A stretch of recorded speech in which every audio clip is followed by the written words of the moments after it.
Good morning to you. Welcome to Asake Online. My name is Zenzele Ndebele, and this is the Breakfast Club. We bring you this program daily, Monday to Friday, and you can get in touch with us on all our social media platforms, Facebook, YouTube, Twitter, at site ZW. You can also follow me on Twitter at Zenzele. I'm also on Facebook. I'm on YouTube. I'm on WhatsApp. Today we are talking about violence in Zimbabwe and the culture of violence. And I say the culture of violence because if you look at the history of Zimbabwe from colonial times, we have always had episodes of violence. And unfortunately, there has never been a time when, as a nation, we've had a discussion about how do we solve violence? How do we have peace and reconciliation? And for decades, we've had people that are very angry about what happened during pre-colonial times, about what happened during the colonial times, what happened during the war, what happened during the Kukuraundi, the 2000s, 2018, up to now. Families, communities, political parties have always been on each other's throats. And I realize that we have generations of people who have gone through torture, who are angry, who lost their relatives. And in communities, especially when you look at Kukuraundi, the liberation struggle, there are some people who be looking at each other and say, Loana watengi subabami, Loana watengi sumalumami. And we've never had that opportunity to talk about these issues. I know we've had the National Peace and Reconciliation Commission, whose main aim, let me say, was to deal with the issues of reconciliation, and little has been done. And recently, earlier this month or last month, we're celebrating, commemorating the International Day Against Torture Victims, where we brought in a number of people to come and talk about their personal experiences when it comes to torture, inhumane treatment, and it stretches back to the liberation struggle. 1980, there was an amnesty, and all those who had done something to each other were given an amnesty. And then in 1987, after the Kukuraundi, also there was an amnesty. And the problem is that it's always those in power who give amnesty to each other, to the armies, but the communities are still hurting. And if we don't address the issues of violence in Zimbabwe, this culture is going to go on. Trauma can be transferred from one generation to the other. So we have young people who are very angry, who might not have witnessed Kukuraundi, who might not have witnessed the liberation struggle, but know what happened and hear what happened. And that trauma is transferred. They become more radical than their parents, than their forefathers. So I'm not surprised that in Zimbabwe we have groups like MRP who are calling for secession, who are calling for a number of things, who are saying we're not being treated fairly, we are being marginalized, because they feel like their grievances, the grievances of their fathers, the grievances of their mothers, the grievances of their grandparents are not taken into consideration. And the unfortunate part is that from 1980 up to now, we have had one government which has been involved in violence in different stages, be it Kukuraundi, be it 2008, be it 2018, and they've always protected each other.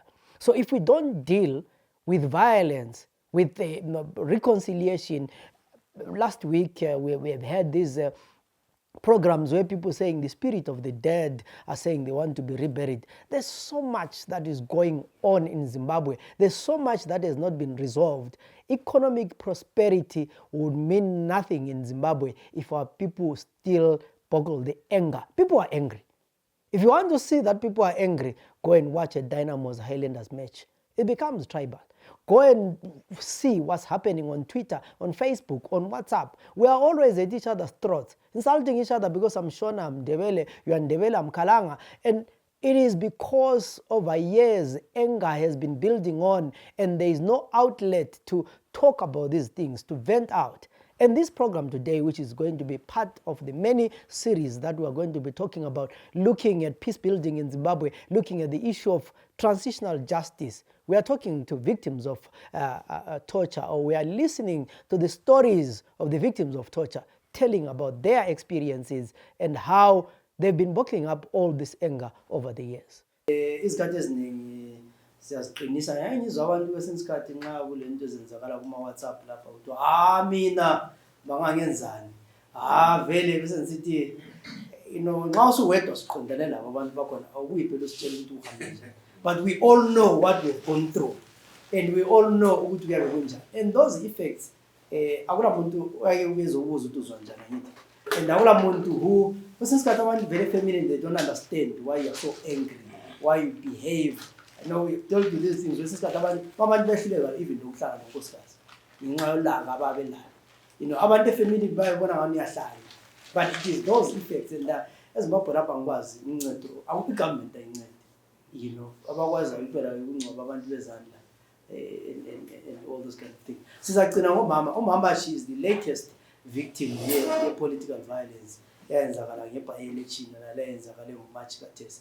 So okwinto kwakhona kuphela. So next year sizabe sikhuluma futhi ngabantu ababe yi-victims ze-violence after this meeting. Mama linga-share lathi elahlangana la. Nami ngiyabonga ithuba engiliphiwe lokuthi lami ngikhuluma okwayenzakala ngebi-election. Mina nginguthokozile Dube, ngihlala kuwadi 20 eNyema. Wathi mhla ka-16 March akwaso izikhathi nje eminye ntambama le ngihlezi sendlini yami khona.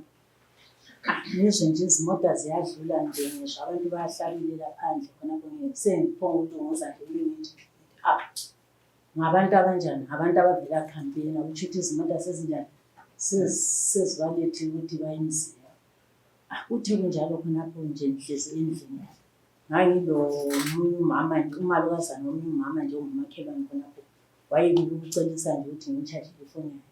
Uthe kunjalo khonapho kulomuntu akamakhelwane khonapho la wayenjani wayengena khonapho ngesikhathi sona leso ngene egedini. Wayengena lapha egedini ngene imemeze sithi gogo nampa abantu beza khonapho. Ngandumuza ngithi ngikhangela egedini thola ukuthi abantu bathwele amatshe, bathwele isigodo, bathwele bangena egedini bevula inhlambi ezinkulu ezingaka. Athi uthe khonapho masinyane ngahle ngathi ngene endlini wadla wangena endlini. Nxa ngithi ngivala umnyango khonapho ngithi ngiyakhiya kusho ukuthi lami ngingakhiya ngingangakhiyanga lami ngoba ngase ngithulile ngithi ngase ngiphonga ukuthi njengoba bethwela amatshe bakwanisa ukuthi bejijele babulale nomama windona la yena ngenzeni ngiwe phansi ngawa ngase ngicatsha ngemva kwesivalo. Khonapho ngicatshe phansi kwakho ngemva kwesivalo. Babuya khonapho bahle bakhahlela isivalo isivalo sahle savuleka bahle bagcwala phakathi endlini khonapho. Bethe begcwele khonapho endlini babe bekhonapho besithi khona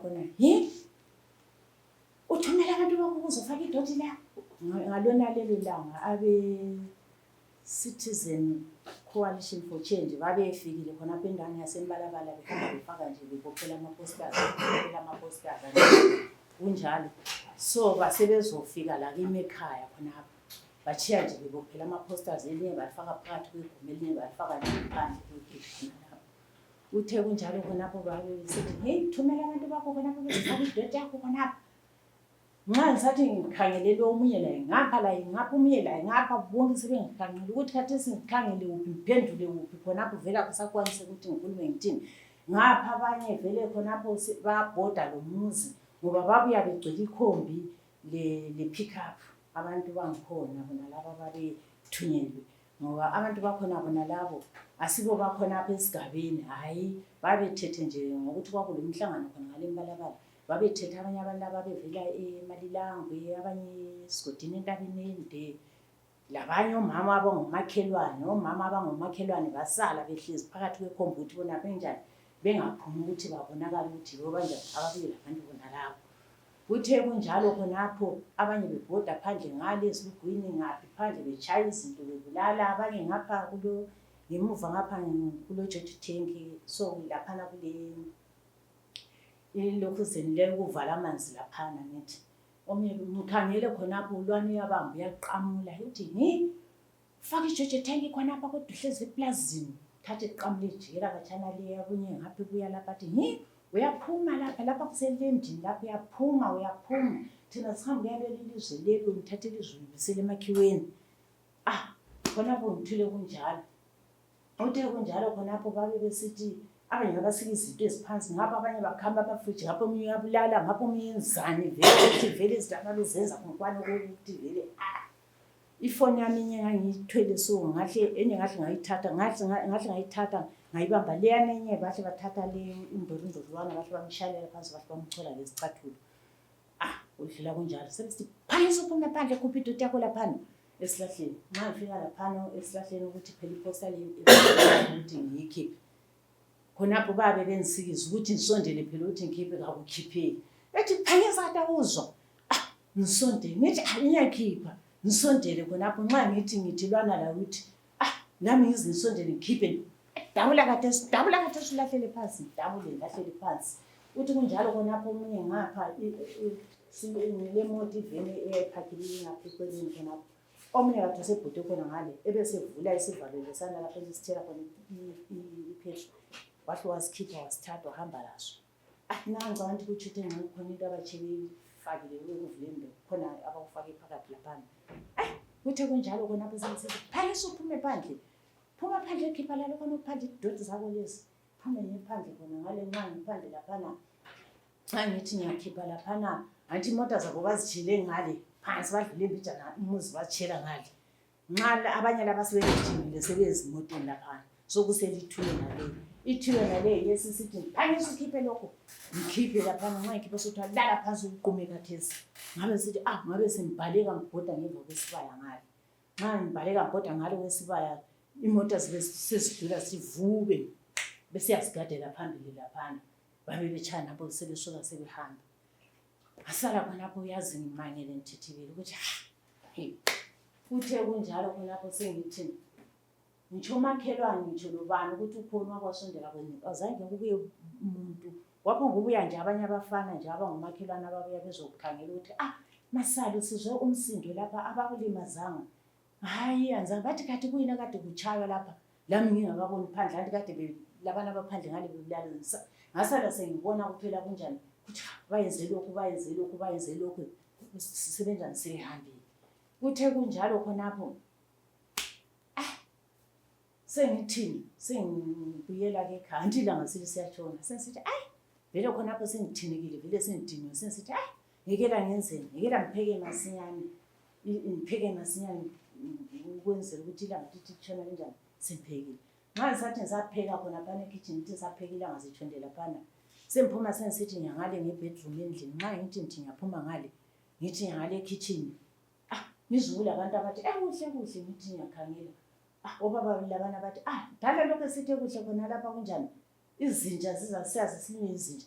Nxa ngithi ngiyaphuma ukuthi ngaphandle kibo khona amatshe avulwe khona izinja vele sike sithule one time nxa zathi ziyakhonkotha khophana bahle bavula amatshe izinja zahle zabaleka. Kwathi kunje khonapha amatshe ayesesiza khonapha ukuthi lami kunje nxa ngabe la ngitholile itshe lakhona amatshe asesiza mtshotsho anti sokumnyama vele ngamboni ukuthi amatshe avela ngapha jikwa ngaphi vele asaboni lutho khonapha.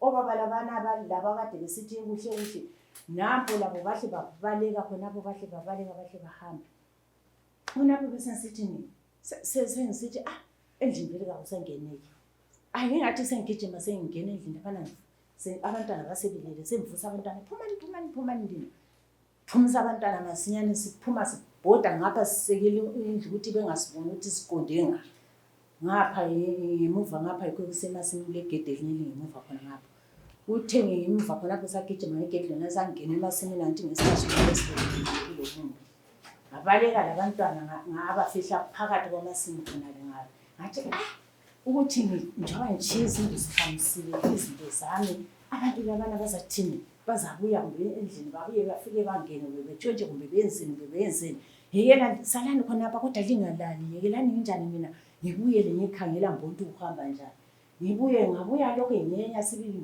ngiyenya hamba ngisithela bese ngifike khoneni lendlu nje ngaphonga ukuthi ekhoneni lendlu ngikhangelisisa khonapho kunjalo amatshe lokho ejikijela amatshe lokho ejikijela ukuphela ngama ngasengihlala ke phansi ngalinda nginjalo khonapho ngathi manje abantwana bangalala ngale masimini ngomqando ungaka bephume bengagqokanga ngizababona ngapi sebejumekile ngathi yazi ngakhala nzima khonapho ngalinda lokho kujikijela amatshe kodwa ukuthi bengene ekhaya hayi amatshe ayajikijela babhode le fence konke ngale bakhone bayikhona ngale lapha kade sibaleke saqonda khona bajikijela amatshe konke siya khonale ngala ngilokho ngihlezi one indawo khonapho ukuthi vele kangisuki ngifuna ukubona ukuthi kuzaze kuhambe njani khonapho ngayala lokho ngihlezi kunjalo khonapho ngesikhathi sona leso kwenzakala into nalezi sebe labana bezimota sebehambile ngahle ngafonela bona besisima sinyane ngahle ngafaka iodi ukuthi lapha izizano nasi sinhlasile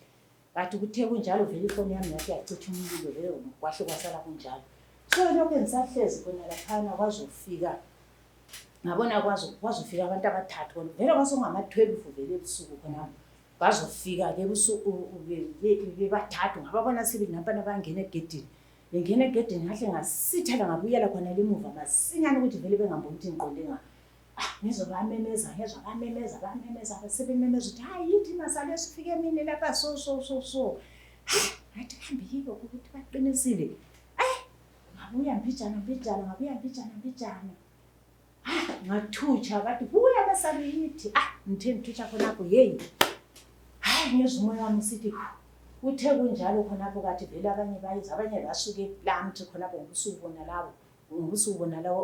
bona labo babevele ngapha bevele eGwanda bayehlisa labanembalabala bona bagijima besethatha amapholisa ngapha esigodini khonapho ngama-1 vele washo kugxila abantu be-Triple C wonke amapholisa sebefica ke khonapho sokunjalo-ke wafika ke khonapho-ke sebebuza ukuthi kuhambe njani ngabalandisela indaba yangikhona yonke ehamba ngabalandisela njengobalandisela wami kodwa indaba yangikhona ngasemapholiseni vele akuzange kungincede ngalutho ngoba ngithe sengilandelela indaba yangikhona emapholiseni amapholisa athi khona wena akulabo ufakazi indaba yakho ngokuthi khona abantu abafika lapha wasweleka lo yedwa uthi uyamazi njalo lezi mota le number yezimota awuzange wasinika ufakazi ukuthi inamba zemota lezo ababuya ngazo nazi kwabe kusehlula kunjalo ngalami ngakuchiya kunjalo ngathi into zakhona lezi hayi zinzima noma la khathesi ngihlezi nginje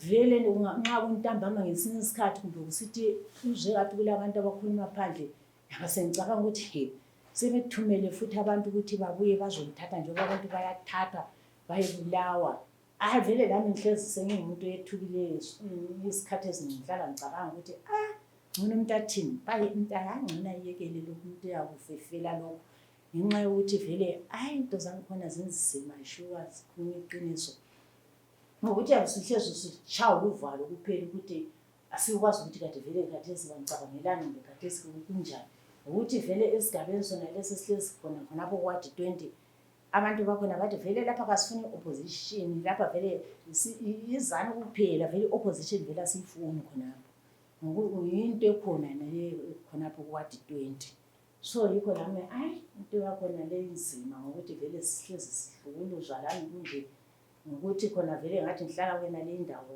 mina ngani vele thina sasivele ngesikhathi lesana singabezapha so lo mkami sathi sihlala lapha ekhaya sasezwe ukuthi khona nxa sokuvota vele singavoteli khona apha ekhaya sasezwe ukusuka sibe sizovota etown sisahlala lokho esenze njalo manje bona babe selesithi khona umuntu lo muntu kamele umuzwakhe khathesi omunye nomunye kamele umuzwakhe kuvotwe khonapho yikho lapho isikhathi esaqalisa khona ukuthi khona athi asingeke sivoteleni sivotele iphathi leyo asitshintshe thina siyevota sivoteleni sivotele i-MDC yikho lapho kwaqala khona indaba yangikhona manje kuthe kunjalo sesiqalisa indaba nale MDC ngo-2018 anti umkami wasebhubha-ke last ngoJulayi ngokuthi-ke umkami esebhubhile laphana engakabhubhi esithi vele khathesi kunjani mina yimi ngizangena ngo-2023 ukuthi ngivotele yikho khonapho-ke wasenjani wasebhubha-ke ngoJulayi nasensala sasithi njengokuba into lezi asivele kunjani siyinto esasiyivumelene mina yekela nginjani ngisale ngiqhubeka ngakho indaba yakhona yahamba njalo lami ngichiya khona